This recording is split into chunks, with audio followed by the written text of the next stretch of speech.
A paz de Cristo, irmãos. Vamos dar início a mais um vídeo nessa noite.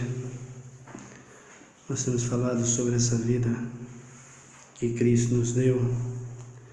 A Bíblia declara através do profeta Oséias que depois de 2 dias ele nos daria vida.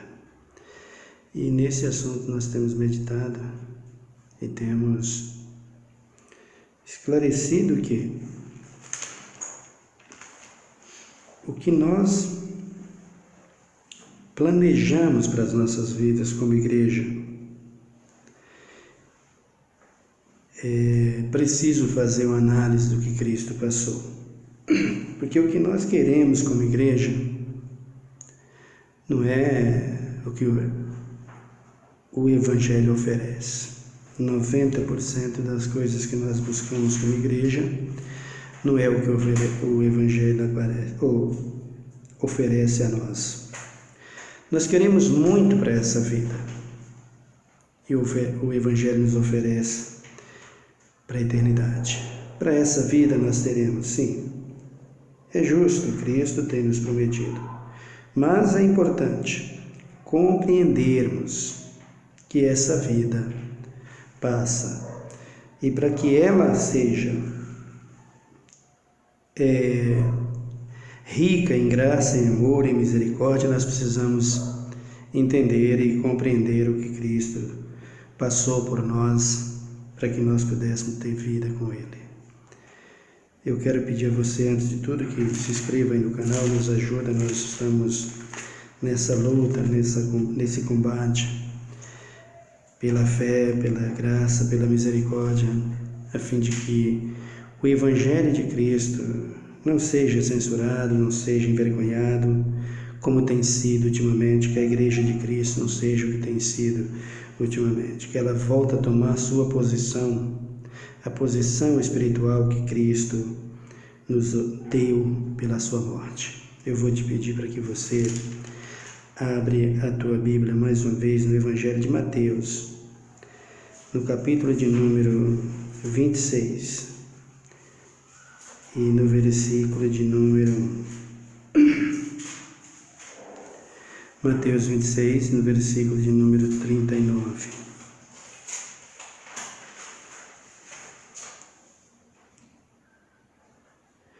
Diz assim: indo um pouco diante, prostrou-se sobre o rosto, orando e dizendo: meu Pai, se possível, passe.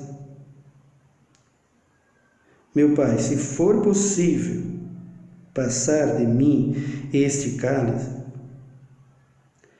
todavia não seja como eu quero, mas como tu queres. Voltando para os seus discípulos, achou-os dormindo e perguntou a Pedro,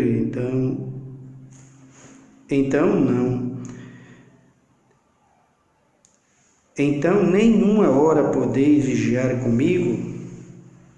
Então, meus irmãos, nós temos aqui, eu tenho dito, que a Bíblia, ela tem certos versículos e certa revelação por parte de quem o traduziu, que não dá para a gente, muitas vezes, sem examinar, aceitar como sendo ela uma verdade.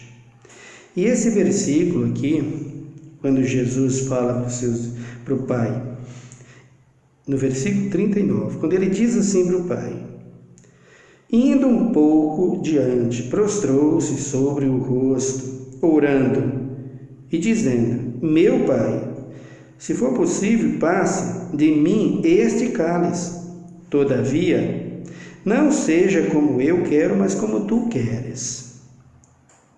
Cristo veio para morrer pela humanidade. Cristo veio para ser sacrificado pela humanidade. E quando chega na hora para ser sacrificado, para ser entregue, para ser morto, porque Cristo foi crucificado, porque ele se entregou à crucificação. Foi o plano do Pai, foi o que ele veio fazer aqui. Então, não foi Satanás que o levou para a cruz, não foi Satanás que o matou. Satanás não tinha nenhum interesse em crucificar Jesus nem em matar. O interesse da morte de Satanás com Jesus, nós já sabemos, era espiritual e não física. Por quê? Porque Satanás não é bobo, ele sabia e ele sabe até hoje que Jesus estava prometido desde a fundação do mundo para morrer como um cordeiro pela humanidade. Então, vendo Satanás a Cristo, qual era o interesse dele matar Jesus se ele sabia que pela morte de Cristo a humanidade teria salvação, se achegando a Cristo? Qual é o interesse dele matar Jesus? Nenhum, né? E ele não era um bobo. Agora, então, quem o crucificou a Jesus? Quem o crucificou a Jesus está aqui na Bíblia. São os religiosos, os saduceus, os fariseus, os governador, o rei daquela época, os políticos daquela época que foram os maiores interessados e que o crucificaram. Mas o que me intriga aqui é porque Jesus faz esse pedido. Se ele veio para morrer pela humanidade, por que fazer esse pedido? Esse pedido que Jesus faz aqui, nós poderíamos ter surpresa ou alguma notícia desagradável ou coisa desse tipo. Por quê?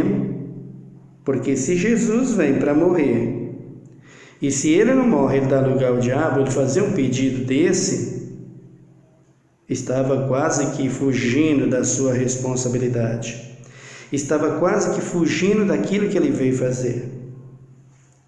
Mas o que nos faz entender, e dá para a gente confiar no que está escrito aqui, que Jesus realmente fez o pedido, é porque é testificado nos três evangelhos, é comprovado nos 3 evangelhos, falam a mesma coisa. Dá uma olhada também em Lucas, ou melhor, primeiro em Marcos, no evangelho de São Marcos, no capítulo 14, dá uma olhada aí no versículo de número 35, que ele faz o mesmo pedido. Diz-nos a Bíblia: tendo ido um pouco mais adiante, prostrou-se em terra e orava para que, se fosse possível, passasse dele aquele caso, ou aquela hora, aquela agonia. O 36 diziam: Abba, Pai, todas as coisas te são possíveis, afasta de mim este cálice, não seja, porém, o que eu quero, e sim o que tu queres. E aqui nesse versículo, Jesus traz uma outra revelação a nós. Nem tudo o que nós queremos é o que Deus vai fazer, queridos. Nem tudo o que você quer é o que Deus vai fazer. Quando você chega aos pés de Jesus, quando você se achega a Cristo, você tem que ter domínio próprio. E você tem que saber que quem está cuidando de você e quem conduz você é Jesus pelo seu Espírito, não é você por você mesmo. E nem tudo aquilo que é a sua vontade, Deus vai poder fazer. Por quê? Porque às vezes a tua vontade não é a vontade de Deus. Então você vai para a igreja, e nós vamos para a igreja, e nós ouvimos os líderes, nós ouvimos os pastores: você faz isso, você faz aquilo, você traz isso, você traz aquilo. Quem falou para você que isso é a vontade de Deus? Quando Jesus diz para os seus discípulos: examinai as Escrituras, e diz para todos nós: examinai as Escrituras, porque vós cuidai ter nelas a vida eterna, você precisa observar essas coisas. Esse versículo aqui, além dele pedir ao Pai, porque ele não está dizendo: Pai, eu não vou fazer isso, eu não quero isso, mas a agonia da morte era tão grande, a aflição, a opressão, que ele sabia que a cruz iria provocar, que a cruz iria trazer, que os cravos em suas mãos, em suas pernas, em seus pés ia provocar, era tão grande que ele achava que poderia resolver o problema da humanidade de uma outra forma, mas não podia, porque ele veio para isso. No capítulo de número 22 de Lucas, ele relata a mesma coisa. 22 de Lucas, no versículo de número 42. Dizendo: Pai, se quiseres, passe de mim este cálice. Todavia não seja. Todavia se faça a minha vontade, mas a tua. Então ele disse: Pai, se possível, passa de mim esse cálice. Todavia não seja a minha vontade a ser cumprida, mas sim a tua vontade. Se esse versículo não tivesse testificando e comprovando nos 3 evangelhos, eu ia dizer que não era verdadeiro. Mas como os 3 evangelhos estão provando, eu acredito e estou vendo que o sofrimento de Cristo era tão terrível que ele pedia para que isso acontecesse. Se Jesus dissesse para o Pai: eu não vou fazer isso, é muito difícil para mim, eu não quero essa agonia, essa dor, aí a humanidade estaria perdida. E a respeito desse versículo, desse assunto, já estava profetizado, já estava declarado em Gênesis, no capítulo de número 22. Dá uma olhada comigo lá. Por isso eu acredito na palavra de Deus, de Gênesis a Apocalipse, e te aconselho a ler a palavra de Deus e parar de se envolver com livros de um, livro de outro, livro daqui, livro de lá, livro de cá, que os teus líderes, que a tua igreja anda te oferecendo, que os teus anda vendendo para você. Tudo isso é bom se estiver de acordo com a palavra de Deus. Se não, descarta. Joga fora, porque é só para comercializar e negociar na igreja. No capítulo de número 22 de Gênesis, no versículo 6, nos diz assim: Tomou Abraão a lenha do holocausto e a pôs sobre Isaque, seu filho. E ele tomou o fogo e o cutelo na sua mão, e foram ambos juntos. Então disse Isaque a Abraão, seu pai: meu pai. Respondeu Abraão: eis-me aqui, meu filho.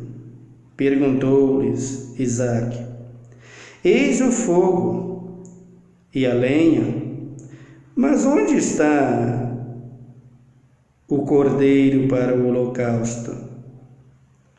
Então veja que Isaque, quando vê a lenha, quando ele vê o fogo, e ele vê seu pai ali já com o cutelo na mão para imolar o cordeiro, ele, já sabendo, já desconfiava que era ele então para e pergunta: pai, mas quem é que vai ser sacrificado? Respondeu Abraão: Deus proverá para si o cordeiro para o holocausto, meu filho. E os dois seguiram juntos. Chegaram ao lugar que Deus lhes dissera. Edificou Abraão ali o altar, e sobre ele pôs em ordem a lenha.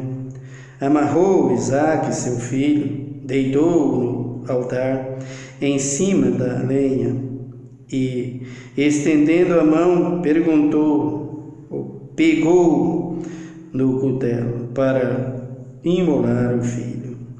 Mas o anjo do Senhor lhes bradou desde o céu e disse: Abraão, Abraão.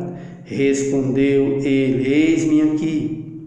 Então disse o anjo: não estenda a tua mão sobre o rapaz e não lhes faça nada. Agora sei que temes a Deus, pois não me negastes o teu filho, o teu único filho. Esse anjo aqui é bom lembrar que é Jesus que estava em figura de anjo falando com Abraão.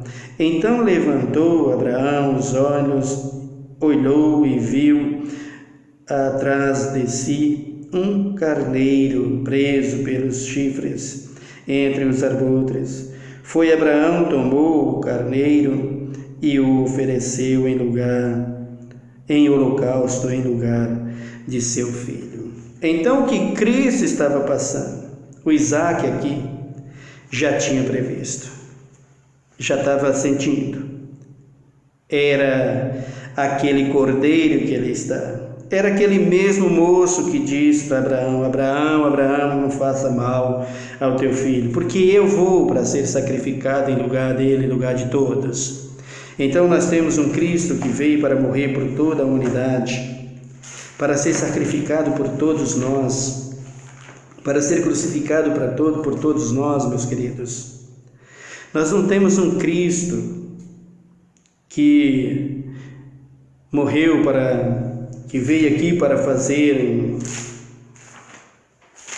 um nome, como ele recebeu o nome dado acima de todo nome. Ele não veio aqui para ser conhecido como alguém que simplesmente trabalha, é bom. Não, Cristo não é só isso, não. Cristo veio aqui para mostrar para mim e para você que se nós não nos arrependemos do nosso mal, se nós não entramos na cidade pela porta, nós não teremos direito à nossa vida eterna.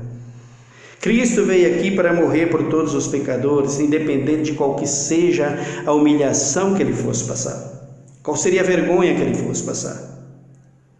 Qual fosse o sofrimento? E o sofrimento era tão grande que ele pediu ao Pai. E o pai, ouvindo o pedido do seu filho, não pôde responder.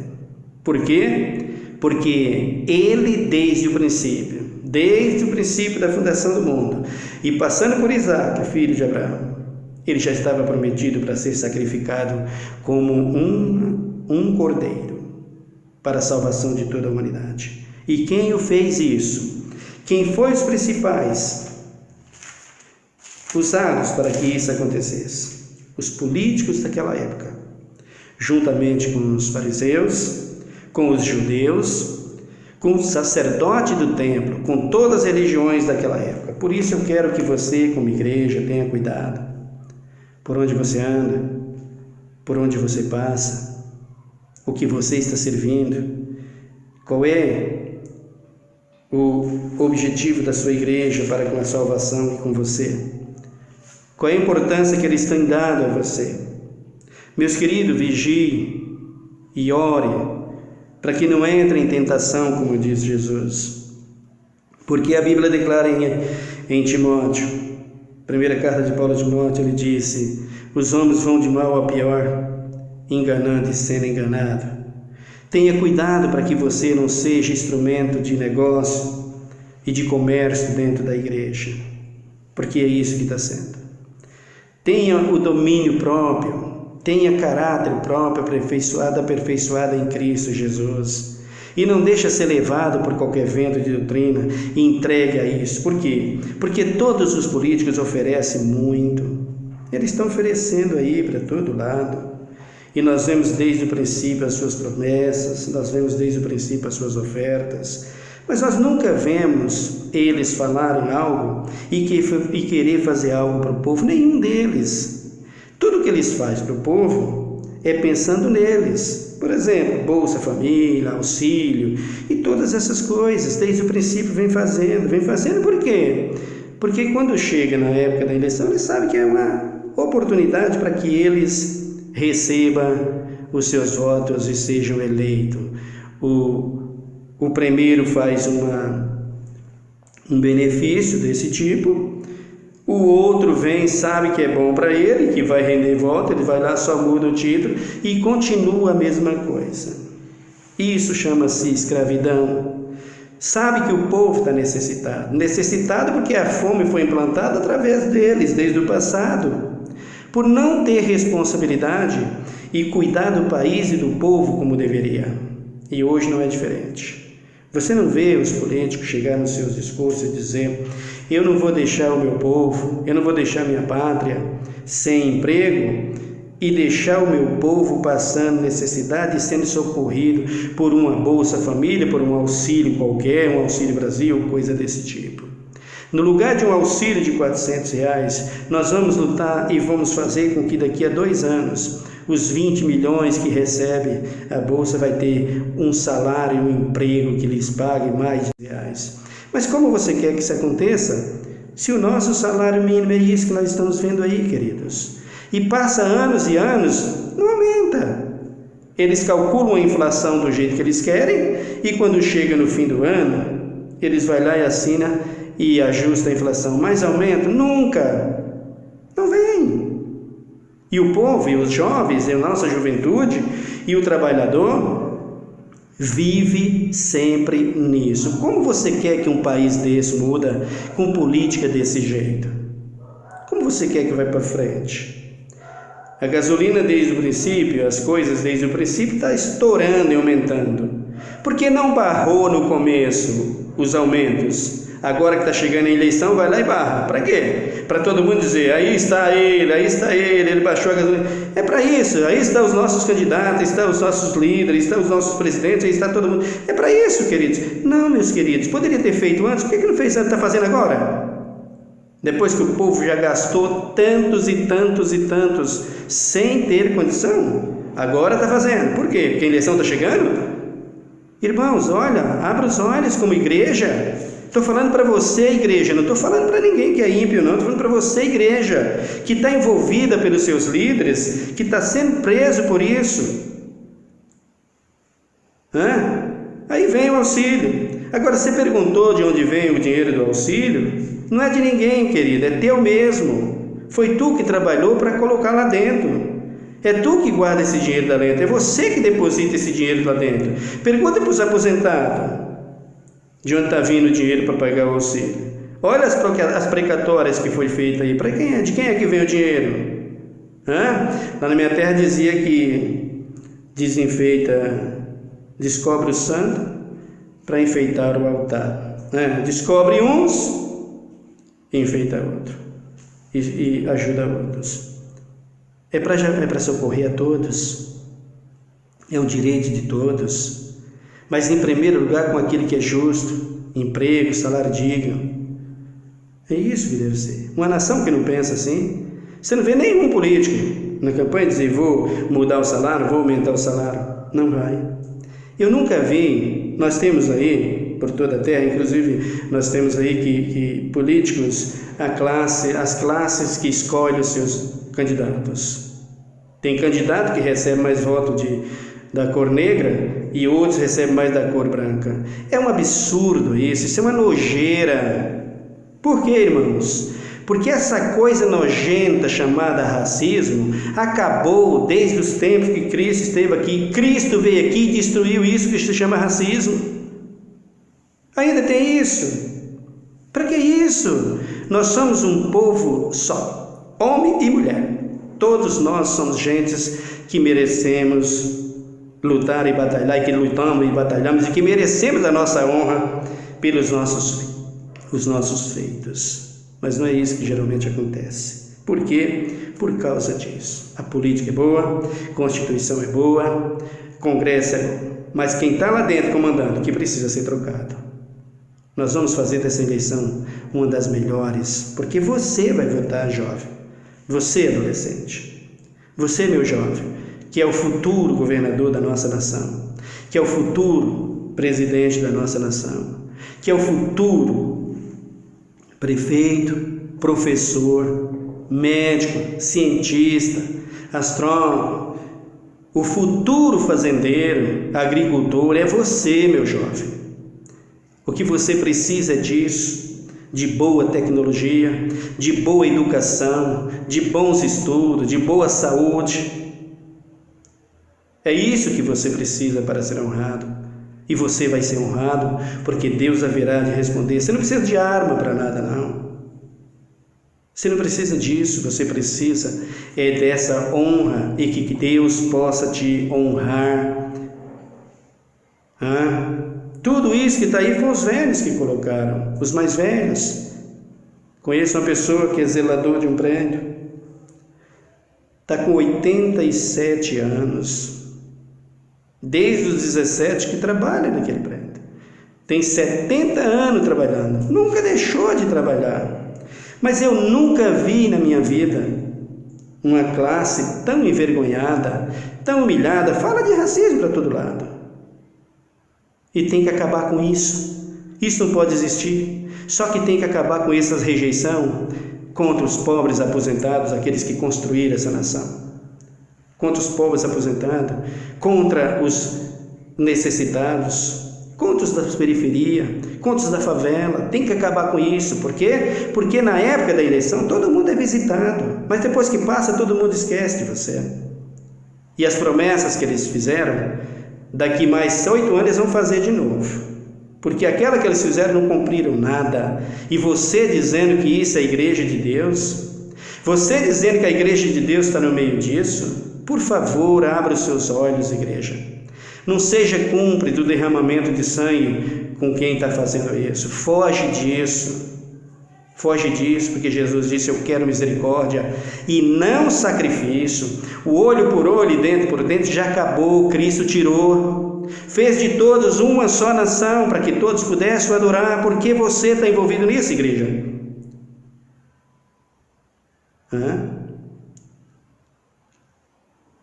Quem procurou matar Jesus? Aí está. E aí você, como igreja, abraçado nessas crenças. Você nunca vê um candidato chegar e falar assim, para todos os que trabalham com ele. Chega para ele e fala assim: quanto você ganha? Eu ganho 40 mil. E você 30, e você 40, e você 50, e você tanto. Tá. Quanto tempo você trabalha para aposentar? 8 anos, 16 anos. Tá certo. E como é que você vai aposentar? Eu vou aposentar com o salário que eu ganho, talvez até mais alguma coisa. Eu nunca vejo um candidato dizer: nós vamos mudar isso. Você vai trabalhar para aposentar como trabalha todo mundo. E agora aumentou, né? Veio aí a reforma, né? Você viu aí a reforma, o que fez agora? Antigamente era 35, agora mudou. Tá. E o teto salarial para aquele que aposenta no meio da classe trabalhadora? Hoje está 7 mil e pouco. Então chega o político e diz, chega o líder e diz: a partir de agora você vai aposentar com o mesmo salário, a começar de mim, com que todos os brasileiros aposentam. E você vai contribuir durante todo o tempo com que eles também contribuem. Alguém tem peito para fazer isso? Alguém tem coragem de fazer isso? Conheço um monte de amigos que ganhavam 20, 30, 25 mil, que era administrador de empresa e quando foi aposentar, aposentou com 7 mil reais. E quando você que trabalha e que ganha 5 mil vai aposentar, se não tiver aquele tempo determinado, você vai ganhar 1.500, 2.000, e eles dizem que está bom e que está ótimo, porque é você, meu querido. Como é que a fome vai acabar nessa nação? Como é que eles vão resolver o problema do Brasil? Onde está a honestidade nisso? Vocês não param para olhar? Aí o teu pastor chega lá na igreja e diz assim: irmãos, eu custa acreditar, eu não acreditava nisso, mas eu vi com meus próprios olhos. O pastor dizer que se você não votar para os membros, se você não votar nesse candidato, você nem vem para a igreja, eu não acreditava nisso, mas eu vi. Isso é um absurdo, queridos. Tu não é escravo de ninguém. Se tu estiver nessa igreja, chega, pega a sua Bíblia e fecha e diz: pastor, eu estou indo embora. Por quê? Porque eu vou votar em quem eu quero, nem em quem o Senhor quer. O meu Cristo me deu liberdade, me diz: cumpra as leis, e eu vou cumprir as leis, e eu vou votar, mas vou votar para quem eu quero, não para quem o Senhor quer. Qual é o seu interesse? Se o Senhor quiser que eu vote nele, por quê? Eu vou votar em quem eu quero, mas eu vou votar sim, porque nós vamos eleger alguém, seja homem, seja mulher, não importa. O que nós queremos é que seja feita justiça em favor da nossa nação, em favor da Igreja de Cristo. A Igreja de Cristo não vai se misturar com isso. Estou pregando para você, crente, não se misturar com isso, para você fugir dessas coisas. Então você diga para o seu pastor: pastor, quem põe a comida em minha mesa foi aquele que orou com seus apóstolos, dizendo: o pão nosso de cada dia nos dai hoje. Não é o Senhor, não é o político. Ele que põe a comida na minha mesa. Todos os dias eu vou trabalhar, porque Ele me deu um emprego, porque Ele me dá saúde, porque Ele me prospera. Não é o Senhor. A sua regalia que o Senhor tem aqui é porque o salário que eu ganho todos os meses eu trago aqui, sendo eu aposentado, eu tiro o que é meu com todo gosto. Será que esse pregador não tem vergonha? Será que eles não têm consciência de ver isso?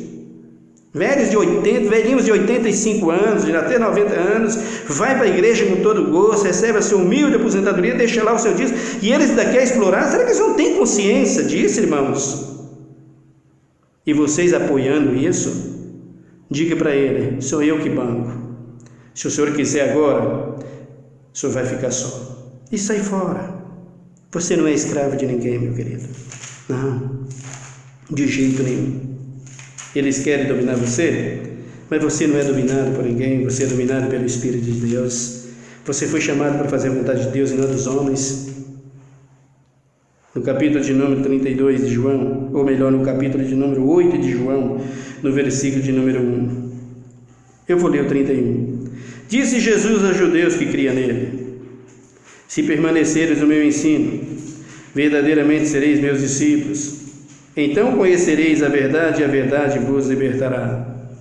Vocês não usam esse versículo aí dentro de todo lugar? Vocês não pegam ele para falar tudo que vocês querem? Então pega ele para se converter e para chegar à verdade, porque esse versículo aqui é para estabelecer a verdade. Conhecereis a verdade, e a verdade vos libertará de tudo isso aí. Agora, isso aí ninguém quer se converter, né? Agora, usar o versículo para o povo dizer é de Deus, é de Deus, é de Deus, o versículo é de Deus, mas e você que fala esse versículo? E você, o que você faz pelo povo? Você está achando que é isso? Olha o que Jesus diz aqui no 33. Respondeu eles quem? Aqueles que queriam crucificá-lo. Somos descendência de Abraão e jamais fomos escravos de ninguém. Como é que diz, sereis livre? Disse Jesus: em verdade vos digo, que todo aquele que comete pecado é escravo do pecado.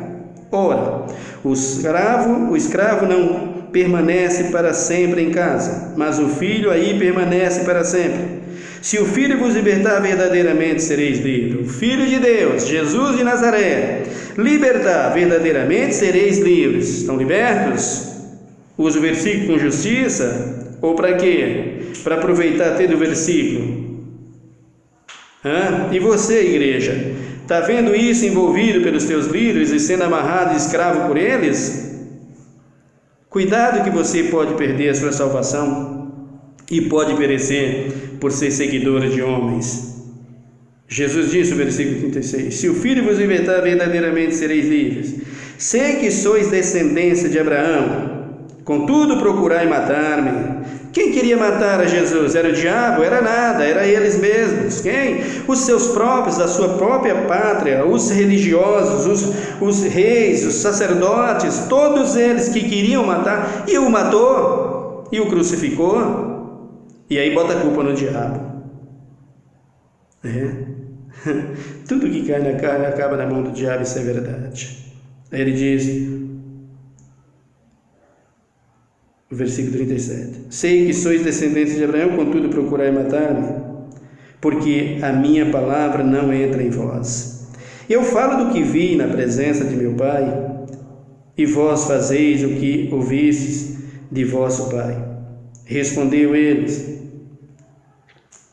39, responderam eles, nosso pai Abraão. Disse-lhes Jesus, se fosses filho de Abraão, praticarias as obras de Abraão, mas procurai matar-me, homem que vos diz a verdade, que de Deus tem ouvido. Abraão não fez isso, vós fazeis as obras de vosso pai.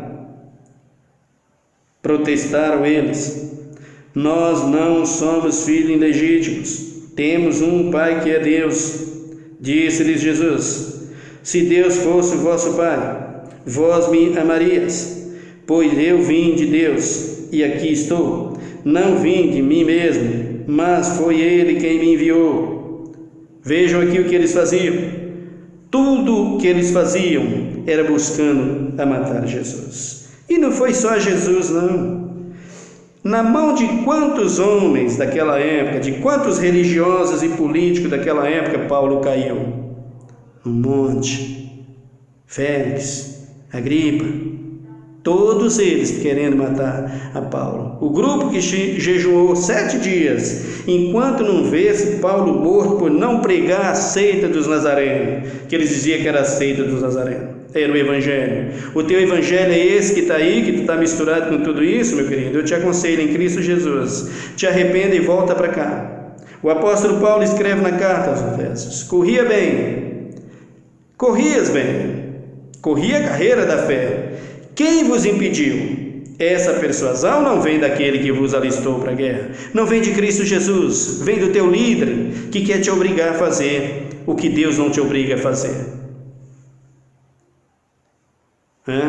E aqui Jesus responde no versículo 43: por que não entendeis a minha linguagem? Por que não podeis ouvir as minhas palavras? Por que vocês não querem ouvir as minhas palavras? Por que vocês não querem me compreender? Por que vocês procuram me matar dia e noite?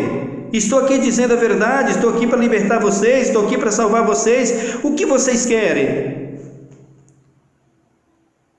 E cada vez mais eles procuravam matar o Filho de Deus. Então Jesus, no versículo 44, diz: vós pertenceis a vosso pai, o diabo, e quereis executar o desejo dele. Ele foi homicida desde o princípio e não se afirmou na verdade, pois não há verdade nele.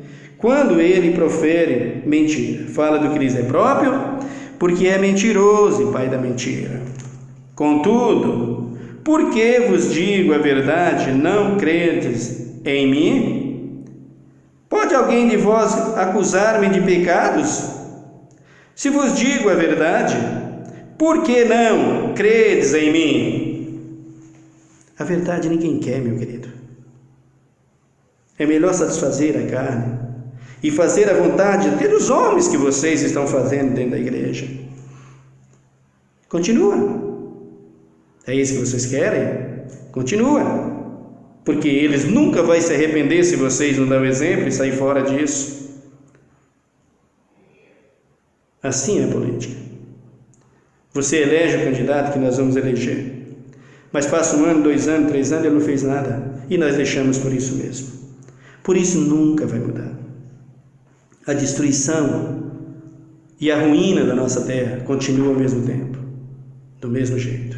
Será que não se condói em ver a nossa juventude? Será que não percebe, não vê os nossos velhos?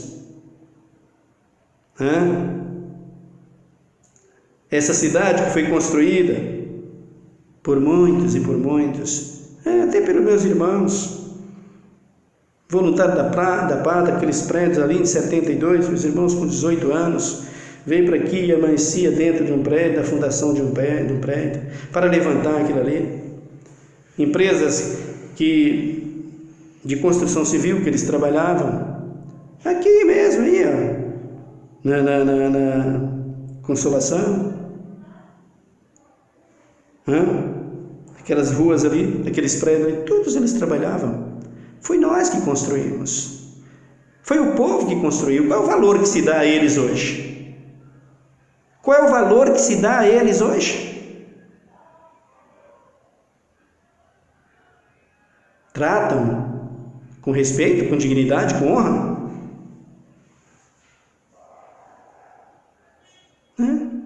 Pois é.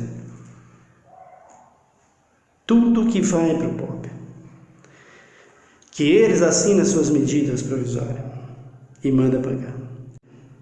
E o povo vive enlaçado nisso, porque o seu líder religioso chega lá e diz: esse homem fez isso, esse homem fez isso. Esse homem não fez nada, queridos. Quem fez foi você mesmo.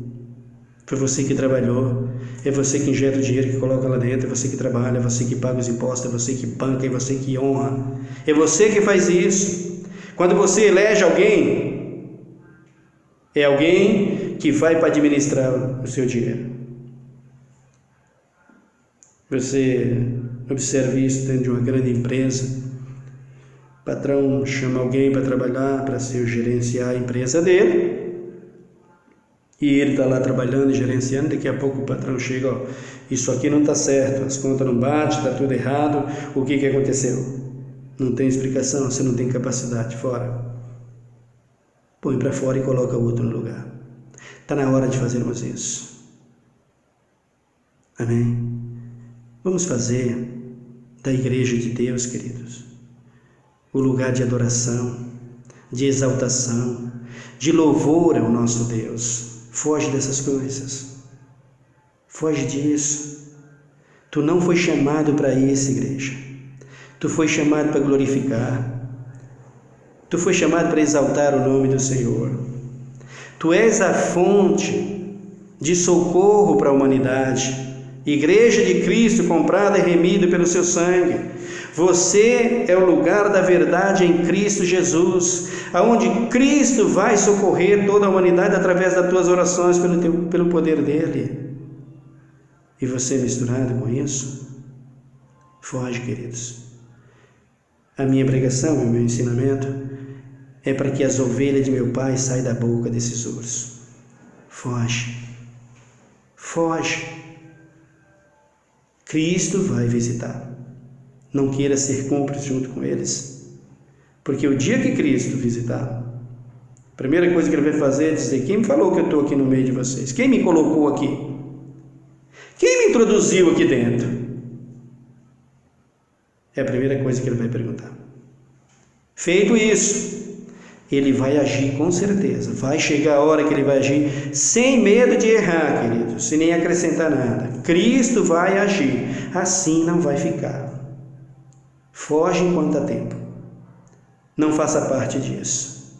Cristo te chamou para adorar a Ele, para servir a Ele, para ser igreja dele, não de homens. Quer te obrigar a isso? Foge disso. Você não é obrigado, você está livre para adorar esse Deus e cumprir com as suas leis e com os seus mandamentos. Amém, meus amados? Que Deus te abençoe. Ora comigo nesse momento. Senhor, meu Deus, meu Pai, muito obrigado por mais um dia. Tu tem me dado, Jesus, essa responsabilidade de pregar, exortando a tua igreja, falando para o teu povo o que tu queres deles, o que tu quer deles, falando ao teu povo que o que prevalece é a tua vontade e não a dos homens. Pois nem o teu filho Jesus teve coragem de dizer: vou fazer isso aqui assim, assim. Respeitava-te. E a tua igreja, Senhor, não quer respeitar-te, quer respeitar os homens terrenos, obedecer mais a eles do que a ti. Mas tu nos chamou para avisá-los, como atalaia para dizer a eles que eles são os teus filhos comprados pelo teu sangue. E que tu não se mistura com as coisas infrutíferas das trevas, com as obras infrutíferas das trevas. Que tu não te misture com as coisas desse mundo. Pai, misericórdia da nossa nação e da tua igreja. Misericórdia dos nossos líderes religiosos. Misericórdia dos nossos políticos, Pai, os que vão se candidatar. Tenha misericórdia e ponha neles caráteres aperfeiçoados. E que eles se olhem para a nossa nação. Olha para a nossa juventude, olha para, ó Deus, os viadutos, as praças, os becos e os valados, que a maioria que estão ali perecendo de fome e sendo destruído, é por causa das gestões de cada um deles. Porque tu sabe que a nossa terra que tu nos deu, plantou, confiou em ti, colheu. Senhor, nos ajuda. Senhor, abençoa o teu povo, socorre o teu povo, socorre a tua igreja, Pai, e nos livra, Senhor, do controle dos homens, no que diz respeito à vida e espírito, no que diz respeito, Pai, à vontade deles e não a tua. Dá-nos sabedoria, dá-nos entendimento, nos reveste do teu poder. Visita os enfermos, Pai, visita os encarcerados nas prisões, visita as autoridades governamentais, as autoridades militares, Pai. Visita, meu Deus e meu Pai, os pobres e necessitados, através do teu evangelho e dos teus líderes que pregam o teu evangelho. Visita, meu Deus e meu Pai, os nossos empresários, socorre. Visita, meu Deus e meu Pai, o camponês, o nordestino. Visita aquele que não tem mais esperança, Senhor. Visita, meu Deus e meu Pai, aquele que está preso, meu Deus e meu Pai, na sua religiosidade e não consegue abrir os seus olhos. Visita a igreja que é forçada por esses líderes, Pai, que tu não mandou fazer. Certeza absoluta que tu nunca mandou fazer isso. Ó Deus, visita aquele pai que chora a perca do seu filho pelos vícios, que chora a perca dos seus filhos pela violência desse mundo. Tanto, meu Deus e meu Pai, nos vícios, como em tantas outras coisas, tanto sangue derramado. Tenha misericórdia do teu povo, Pai. Tenha misericórdia, Pai, da que está desempregada, que não tem o pão de cada dia para a sua mesa. Socorre da melhor maneira possível, Pai. Esse pai de família, Senhor amado, que ganha um salário tão minguado, que não consegue nem comprar o pão para os seus filhos. O salário é tão pequeno, Senhor, que ele não consegue nem para comprar o pão para os seus filhos. Dá-lhes um salário compensador, Senhor. Essa mãe que viu seu filho nascer já está com 3 meses na maternidade e não se recupera. Socorre. Tu és socorro presente na hora da angústia, Senhor.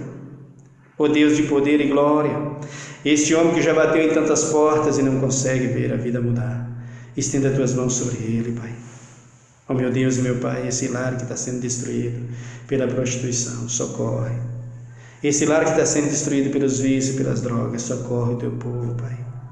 Ó meu Deus e meu Pai, essa pessoa que colocou na sua cabeça, vou comprar uma arma para dentro da minha casa, socorre esse homem, não deixa fazer isso, Pai.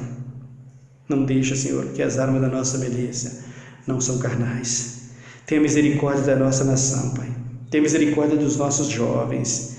Tenha misericórdia, Pai, dos mais velhos que sofrem tanta rejeição nessa terra. Tantos preconceitos, Pai. Tenha misericórdia, Pai, pois essa praga Tu já tirou do nosso meio, chamada preconceito. Ó Deus de misericórdia e de todo o poder, nós esperamos unicamente em Ti. E como igreja, em Cristo Jesus, Te agradecemos hoje e para todo sempre. Amém. Que Deus te abençoe, meu amado. Até o nosso próximo vídeo. Fique em paz.